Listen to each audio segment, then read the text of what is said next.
ಉತ್ತರ ಕನ್ನಡ ಜಿಲ್ಲೆಯ ಕಾರವಾರ ಸಮೀಪದ ರಾಷ್ಟ್ರೀಯ ಹೆದ್ದಾರಿ 66ರ ಬಿಣಗ ಅರಗ ಘಟ್ಟದ ಮಧ್ಯೆ ಭೀಕರ ರಸ್ತೆ ಅಪಘಾತ ಸಂಭವಿಸಿದೆ.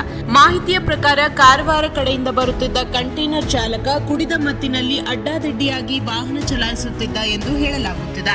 ಅಷ್ಟೇ ಅಲ್ಲದೆ ಎದುರಿಗೆ ಬರುತ್ತಿದ್ದ ವಾಹನ ಚಾಲಕರಿಗೆ ರಾಡ್ ತೋರಿಸಿ ಬೆದರಿಕೆ ಹಾಕುತ್ತಾ ಬರುತ್ತಿದ್ದ ಎನ್ನುವ ಆರೋಪವೂ ಕೇಳಿಬಂದಿದೆ. ಈ ವೇಳೆ ಮಹಾರಾಷ್ಟ್ರ ನೋಂದಣಿಯ ಕಾರಿಗೆ ಡಿಕ್ಕಿ ಹೊಡೆದ ಪರಿಣಾಮ ಕಂಟೈನರ್ ಕಾರಿನ ಮೇಲೆಯೇ ಪಲ್ಟಿಯಾಗಿ ಬಿದ್ದಿದ್ದು ಕಾರು ಸಂಪೂರ್ಣವಾಗಿ ನುಚ್ಚುಗುಜ್ಜಾಗಿದೆ. ಅಪಘಾತದಲ್ಲಿ ಕಾರಿನಲ್ಲಿದ್ದ 8 ವರ್ಷದ ಬಾಲಕ ಸಾವನ್ನಪ್ಪಿದ್ದು, ಇನ್ನು 3 ಗಂಭೀರವಾಗಿ ಗಾಯಗೊಂಡಿದ್ದಾರೆ.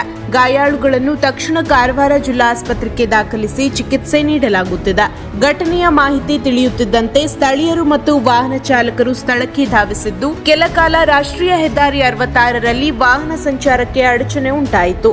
ನಂತರ ಕಾರವಾರ ಪೊಲೀಸರು ಸ್ಥಳಕ್ಕೆ ಭೇಟಿ ನೀಡಿ ಪರಿಶೀಲನೆ ನಡೆಸಿ ಕಂಟೈನರ್ ಚಾಲಕನನ್ನು ಬಂಧಿಸಿದ್ದು, ಪ್ರಕರಣ ದಾಖಲಿಸಿಕೊಂಡು ತನಿಖೆ ಮುಂದುವರೆಸಿದ್ದಾರೆ.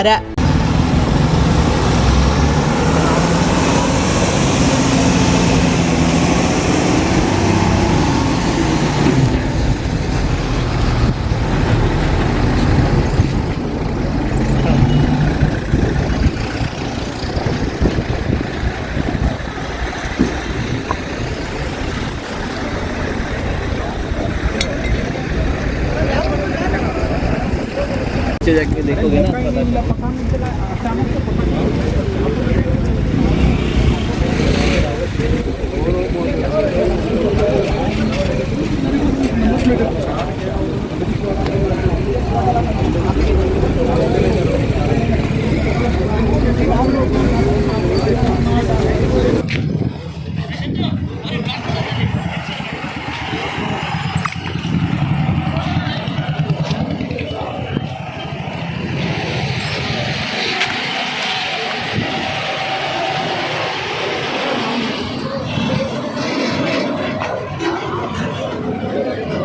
बड़े तेगिदारे